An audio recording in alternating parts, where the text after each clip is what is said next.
I've been watching Tom Clancy's The Division for a little while, and despite it being a long advertised, sort of also ran at every E3 since 2013, I was kind of excited. There were positive and negative indicators. It seemed like a cool game. I mean, nothing original, cover shooter MMO, a little bit of loot farming maybe, some co-op mixed with PvP, maybe a little like Destiny mixed with Dayz, maybe some connection issues in the first week or so, probably microtransactions, and a ton of DLC, maybe even a biannual title update release a la Assassin's Creed. This is Ubisoft, you know the drill. Oh, and we have to go through Uplay too. Wonderful. So, it won't surprise you when I say that I approached the full retail release for Tom Clancy's The Siege with a little bit of caution. Ah, crap. The Division, not The Siege. The Division. You know, not that very similarly titled game that released 3 months ago from the same company with the same header. Honestly, with the nature of Rainbow Six Siege and The Division, the names are totally interchangeable. Rainbow Six is about a division of special forces dedicated to special forcey stuff, not to mention the 1998 film The Siege, which involves a very similar plot with New York City being walled up because of terrorist attacks, etc., etc. On top of all this, Rainbow Six Siege is actually a really good reference point for The Division, especially for stuff like performance, UI, connectivity issues, etc., all of which I think are vastly improved in The Division. I guess the title's also appropriate since people seem very divided on whether or not the game works well. Anyways, before you figure out it would be faster to just buy a copy and play it yourself than wait for me to get to the damn point, I better get to the damn point. What do I think of The Division after years of E3 trailers and a few betas which were in no way indicative of the final product's performance or structure, yada yada yada? Let's go, boys. Okay, let's do it. Oh, you broke it. It's not playing anymore. Well, I was actually pleasantly surprised, and let me tell you why. For starters, I really disliked Dayz, or at least what it turned into, and I particularly disliked the following trend of survival looting shooters with betrayal mechanics hardwired into their very networks. Just the sheer number of stories I heard about people with sniper rifles camping no newbie spawn points only to shoot them in the head for their single can of beans, or make them strip naked and sing the entirety of the Pee-wee's Playhouse theme song and then execute them, just kind of turned my stomach, honestly. Like, who is enjoying this? Okay, I've got some rotten bananas. Oh, wow. Hey. So, Yeah. what do you... Eat his Thanks, banana. dude. You look like you like That'd be bananas. bad. Don't worry about the weird Are you, taste like, in your feeding mouth. me poison right now? No, No, no. Yeah, thanks. Now, to get out of those handcuffs, you're gonna have Really to cool. struggle. Oh, I don't have any more of my needles. I could have injected her with soda. Thanks. Just imagine how hard it would be to break out of handcuffs in real life. Take you a while. Welcome to Dayz. We're gonna have to end your suffering, okay? Yeah, okay. Thanks. I'm sorry. Thank you for playing. Good God! Did you hear that? We're being shot at, by the way. And I'm dead. The guy with the gun is enjoying it because power trip and sadism, and the person getting shot is enjoying it because realism? Or masochism? Or the thought that one day they could be the person with the rifle, wasting away the hours of their lives torturing other newbies in just the same way? Hooray, you win? It honestly seemed like a hazing ritual with no clear endgame, like it never ended, and the only way to really win was to quit the damn game and go play something else. So, upon hearing that The Division was going to be a MMO with marked out PvP sections and betrayal mechanics, I kinda lost hope. Like, this is it. This is the end of that kinda clever looking MMO cover shooter in a gorgeously rendered New York City after an apocalyptic event that somehow managed to leave everyone with super high-tech augmented reality goggles and great track pants. It's just gonna become another Ark or 7 Days to Die or EVE Online, and don't get me wrong, these are all fine games, but I kinda wanted something different, you know? Well, it turns out that The Division is different. So different that it's a Destiny clone. Okay, that's not fair. Let's be fair. Let's go through all the elements of the game, of what we have so far, and then make our judgments. Performance-wise, I think the game does very well, even though I had some frame drops in certain areas, and by no means am I playing it on maximum settings. It scales well, and I had pretty reasonable frame rates throughout. The only problem I had with the visuals was that I just couldn't shoot out the lights. They just keep coming back, goddammit. You know, if they had just made New York City out of fucking light bulbs, we wouldn't be having this problem, now would we? We also ran the connection through its paces. We had a group of about 2 players in the US, 1 in the UK, and 1 in Russia, and we didn't notice many, if any, desync issues on that particular occasion. On a different occasion, with much the same international makeup, we had quite a few connection problems, desync, disconnects, and the like. So the connection is hit or miss, but it's not always terrible, and your mileage may vary. I know that a lot of people were experiencing day 1, week 1 connection issues, and I will say that other than periodic Delta class connection problems, I didn't have that much issue playing the game or playing with other people. One of the visual elements that is both pretty cool and a little laugh-worthy is the UI. It's a little bit cluttered and suffers from the standard Ubisoft too many icons syndrome. I don't see enough dots. More dots now. Throw more dots. More dots. More dots. Come on, more dots. Plus, if you do use the map GPS function, you'll invariably run into problems putting the damned icon on the damn dungeon you want to fast travel to, only to discover that you can't fast travel anyways because of some reasons. Some AI dude saw you wearing a Red Sox jersey or something about 20 minutes ago, and now he's about 1.5 miles in that direction, and he still thinks you're in a fight with him. Sounds like New York to me. So the core gameplay elements, you know, the moving, the shooting, the dying, the killing, the looting, that stuff is pretty good overall. The cover system could use some work, and that has definitely caused some way avoidable deaths of mine, but I guess I can move on from that, since it does work about 90% of the time. As far as the shooting is concerned, everyone is a bullet sponge. Let's just get that out of the way. Both you and your enemies will be taking entire magazines of submachine gun bullets to the face, on the regular, even more if they're named bosses. This becomes even more exaggerated when you're fighting AI several levels above you. Very similar looking dudes with very similar equipment are somehow 200% harder to kill because of the number above their heads. This really only clashes with how Tom Clancy games have been previous. If this was a Monster Hunter game, Destiny, or Borderlands, nobody would be batting an eye. And I don't mind this. It's a conceit of how the MMO genre works in general. I mean, how else are you going to have an endless cycle of Skinnerbox-esque looting and killing and looting with a system where everybody dies and under a reasonably heavy torrent of gunfire? This is probably the only way they can do this game as an MMO, so you might just have to accept the very rotund cycle of killing enemies with low level to get slightly better gear, to kill enemies with slightly higher level, to get more gear, to kill more enemies, etc. To counteract this somewhat mundane process, the game has been split into 2 main areas: the regular dangerous apocalypse land with roaming bandits and biohazards, and the super dangerous dark zone, which is really a barren no man's land. In the regular zone, you've got the standard MMO fare. You've got your mission hub, you've got your instanced encounters, you've got your fetch quests and dungeon clearing, along with a load of strangely invincible civilians milling around, and fairly easy to kill enemies. The Dark Zone is optional PvP land, where roaming bands of fellow players fight much tougher enemies for much higher leveled loot. Like the regular zones, the Dark Zone is segregated, the south side known as the Bueno Zone. Bueno levels consistently drop as you head north, dropping to almost 0 right before you hit Flavor Country.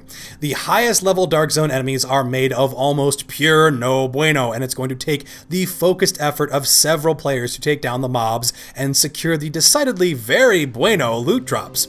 Both the Dark Zone and the regular zone have their own currency and their own loot, because the loot from the Dark Zone has Dark Zone cooties, and the only way to get it out is to call for a helicopter extraction, an action which is visible by all players on the map, and which will also spawn in a welcoming party of AI enemies.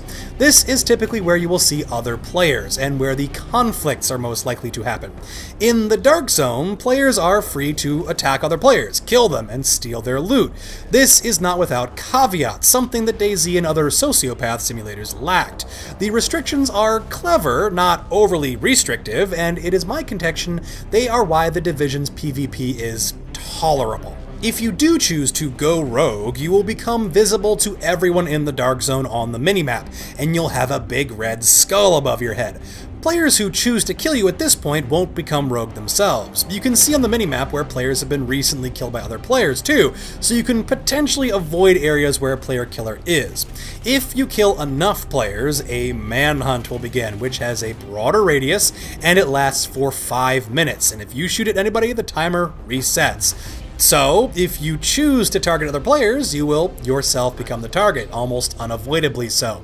I can see some people complaining about this, like, boo-hoo, I wanted to go player hunting, but now there's too many and I can't stop. Well, too bad. You decided to start killing other players and now you gotta commit. There are scanning skills which show everything moving within a certain radius, so you can kind of avoid being snuck up on or walking into an ambush if you're careful.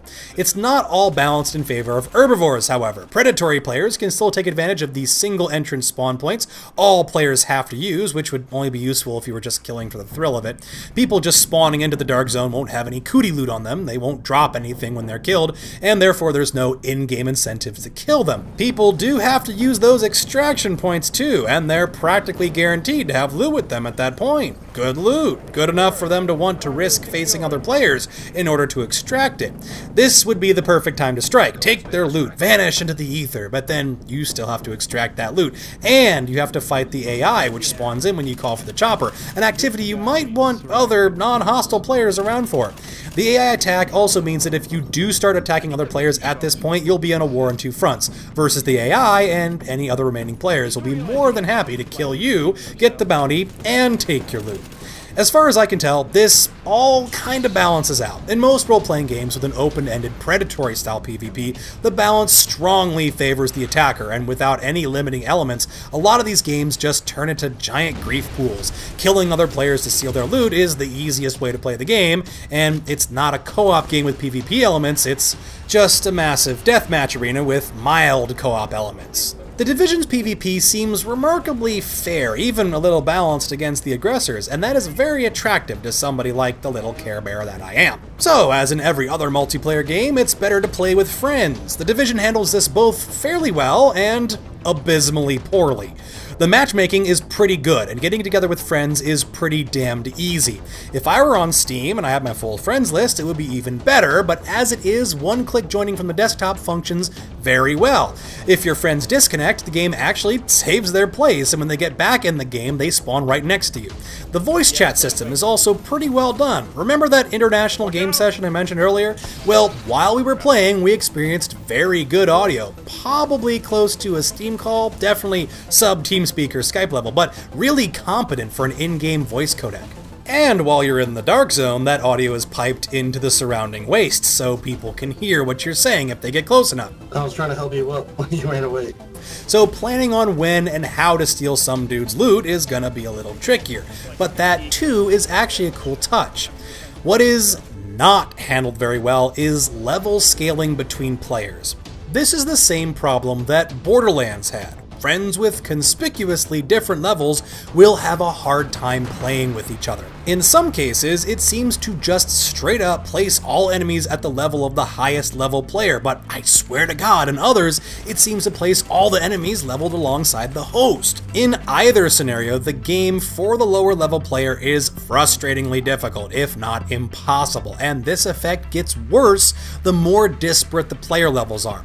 It took me about 30 hours to reach the level 30 cap in the Division. That averages to about a level per hour. Obviously, the earlier levels will be faster. Practical upshot is, if you really like the game and you convince a friend to start playing, it's going to take him about 22 hours to reach a point where he can actually play with you. Even if you're both starting at around the same time, if your friend gets one more play session than you do, suddenly you're both on very unequal footing. In the endgame, it isn't that big of an issue. Multiple hours difference won't really stack up that much. Just like marrying your 18-year-old sweetheart at 25, the age difference doesn't really matter when you're both in your 90s. And the endgame starts my list of negative points. Tom Clancy's The Skinner Box gets worse as you hit level 30, and the game settles into a more consistent grind than in the levels previous. The Dark Zone is the initial endgame, and like with Destiny, they're probably going to institute some extra PvE-oriented content a month or so down the line. The Dark Zone also helps combat the notion you might get in your head that, oh, I'm just killing things for loot, so I can kill slightly bigger things for slightly better loot. Rinse, wash, and repeat. This isn't Diablo, so why bother? And even if it was, 3 really didn't do it that well, so again, why bother? Having a somewhat risky PvP zone gives people the opportunity to clash their equipment together, so to speak, and people will take risks for better equipment because it will ultimately make them safer. The challenge versions of the missions on the main campaign also provide a very stiff challenge, and they're fun to play through. Either way you're doing it, you can't escape the fact that the end game is simply the race to better loot drops, and if you like that kind of thing, then The Division delivers. The latency issues are a harder thing to predict. If you're fighting another guy, having some connection problems are a bigger deal. This is negated somewhat by the fact that Division is a cover shooter, and you would think that having a good angle on a guy is way more important than being able to sprint, duck, and dive with split-second timing. Unless they have that one really good Vector 45 ACP, then it's all about hoping the lag will keep them from hitting you at range to get close and laying that crazy one-mag kill. The loot game means that your respective equipment will never be equal, and PvP is never really about competition as much as it is about dominance. Where the PvP works, it works like EVE Online, Dayz, or RuneScape. Predatory, impulsive, and typically unfair. The Division being primarily a PvE game, the direct latency issues are somewhat minimized. As long as everything on everybody's screens makes sense, it's fine. I only noticed real problems with latency in the Dark Zone when I was fighting other players. The lag was real, and it was no bueno. Overall, I was impressed by The Division. I came in very ready to judge it very harshly, as I am with practically every overhyped AAA title, but it actually did very well for itself. The world is gorgeous, it runs fairly well, the shooting is pretty fun, and the looting is addictive. Playing with other people can get a little bit dicey, with level differences getting in the way of cooperative play and lag getting in the way of competitive play. Overall, I would say The Division is worth about a good $40, since I played it for about 40 hours, and I'll probably put about another 10 into it, what with the endless cycle of just getting that teenier bit more DPS being, well, endless. If you have some friends who are willing to tie a rope around all your ankles and make sure everybody steps at the same time, I'd encourage you to try out The Division. If not, give it a wait. The game will probably improve over time and DLCs, and maybe you'll want to see if the game does get better in the next 6 months before you commit $60 and just as many hours before you find out. Bye.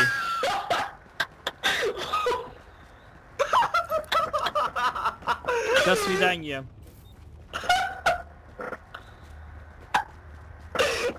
You look like a goddamn bird. Good work. Where's the entrance? Oh, there's the entrance. Let's go, boys. Okay, let's do it. Oh my.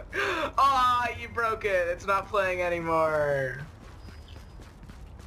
Okay.